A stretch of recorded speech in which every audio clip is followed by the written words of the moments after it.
नमस्कार मित्रांनो, शिक्षकांकरता एक मोठी अपडेट. TET code decision. शिक्षक पात्रता परीक्षेचा म्हणजे टीईटीचा पेच सुटणार. सर्वोच्च न्यायालयाने शिक्षकांसाठी उघडले न्यायाचे दरवाजे. 13 मे रोजी होणार आर पारची लढाई. जाणून घ्या सविस्तर माहिती या व्हिडिओच्या माध्यमातून. त्याकरता मित्रांनो हा व्हिडिओ शेवटपर्यंत पहा. तर मित्रांनो, इयत्ता 1ली ते 8वी पर्यंतच्या शिक्षकांसाठी टीईटी म्हणजे टीचर एलिजिबिलिटी टेस्ट अनिवार्यता हा मुद्दा पुन्हा एकदा न्यायालयीन आणि शैक्षणिक चर्चेच्या केंद्रस्थानी आला आहे. उशिरा का होईना पण न्याय मिळाला पाहिजे या उक्तीप्रमाणे सर्वोच्च न्यायालयाने घेतलेला एक महत्वपूर्ण निर्णय हजारो शिक्षकांसाठी आशेचा किरण ठरत आहे. सर्वोच्च न्यायालयाने या प्रकरणातील पुनर्विचार याचिकांवर खुल्या न्यायालयात सुनावणी घेण्याचा निर्णय घेतल्याने संपूर्ण प्रकरणाला नवे वळण मिळालेले आहे. या निर्णयामुळे शिक्षकांना आपली बाजू अधिक ठोसपणे मांडण्याची संधी मिळणार आहे. आतापर्यंत अशा याचिकांवर बंद कक्षात सुनावणी होत असल्याने वकिलांना थेट युक्तिवाद करण्याची संधी मिळत नव्हती. मात्र आता खुल्या न्यायालयात होणाऱ्या सुनावणीमुळे शिक्षकांच्या मुद्द्यांना न्यायालयासमोर प्रभावीपणे मांडण्याचा मार्ग मोकळा झालेला आहे. या प्रकरणाची पुढील सुनावणी 13 मे 2026 रोजी होणार असून सर्वांचे लक्ष आता त्या दिवशी लागलेले आहे.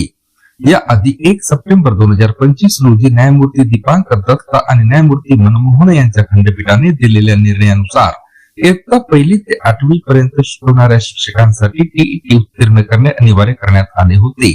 या शिक्षकांच्या सेवेत 5 वर्षापेक्षा अधिक कालावधी शिल्लक आहे. त्यांना 2 वर्षाच्या आत टीईटी पास करणे बंधनकारक ठरवण्यात आले. तर ज्या शिक्षकांची सेवा 5 वर्षापेक्षा कमी उरली आहे त्यांच्यासाठी पदोन्नतीसाठी टीईटी आवश्यक करण्यात आलेली आहे.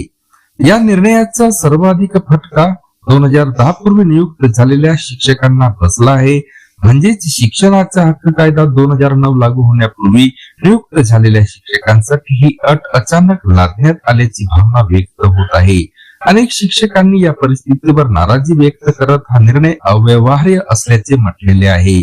या पार्श्वभूमीवर अनेक शिक्षक संघटना तसेच उत्तर प्रदेश आणि मध्य प्रदेश यासारख्या राज्यांनी न्यायालयात पुनर्विचार याचिका दाखल केल्याचे दिसत आहे.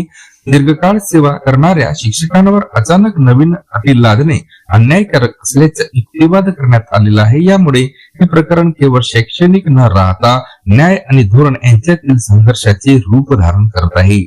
दरम्यान खुल्या न्यायालयातील सुनावणीच्या निर्णयामुळे शिक्षकांमध्ये नव्याने आशेची पालवी फुटलेली आहे.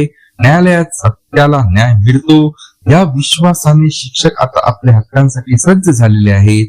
पुढील सुनावणीत काय निर्णय होणार यावर हजारो शिक्षकांचे भवितव्य अवलंबून असल्याने संपूर्ण देशाचे लक्ष आता या प्रकरणाकडे लागलेले आहे. मित्रांनो, व्हिडिओ आवडले असल्यास नक्की लाईक करा, व्हिडिओला शेअर करा आणि या चॅनलवर नवीन असल्यास सबस्क्राईब सुद्धा करायला विसरू नका. धन्यवाद.